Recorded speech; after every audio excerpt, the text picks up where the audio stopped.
₹5,90,00,000 சொத்து உத்தரவாதம் தாக்கல் செய்யாததால் நடிகர் ரவிமோகனின் சொத்துக்களை முடக்க உத்தரவிட வேண்டும் என பட நிறுவனம் தரப்பில் முறையிடப்பட்டதை அடுத்து அதனை மனுவாக தாக்கல் செய்ய சென்னை உயர்நீதிமன்றம் அனுமதி அளித்துள்ளது.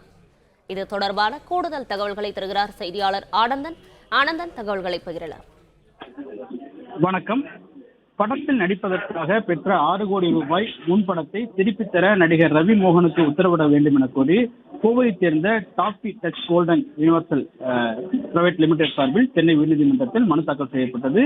இந்த மனு விசாரித்த சென்னை உயர்நீதிமன்றம் 5,90,00,000 சொத்து உத்தரவாதத்தை ஆகஸ்ட் 20ஆம் தேதிக்குள் தாக்கல் செய்ய வேண்டும் என நடிகர் ரவிமோகனுக்கு உத்தரவிட்டிருந்தது. இந்த நிலையில் இந்த வழக்கு நீதிபதி அப்துல் குத்தூஸ் முன்பாக இன்று மீண்டும் விசாரணைக்கு வந்தது. அப்பொழுது பட தயாரிப்பு நிறுவனம் தரப்பில் ஆஜரான வழக்கறிஞர் விஜயன் சுப்பிரமணியன் நீதிமன்ற உத்தரவுப்படி இதுவரை நடிகர் ரவிமோகன் சொத்து உத்தரவாதத்தை தாக்கல் செய்யவில்லை எனவும் அவரது சொத்துக்களை முடக்க உத்தரவிட வேண்டும் என்று கோரிக்கை வைத்தார்.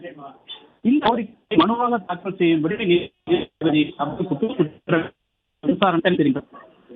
பிளே ஸ்டோர் மற்றும் ஆப் ஸ்டோரில் இருந்து பாலிமர் செயலியை QR கோடு மூலம் பதிவிறக்கம் செய்யுங்கள். செய்திகளை உடனுக்குடன் பெறுங்கள்.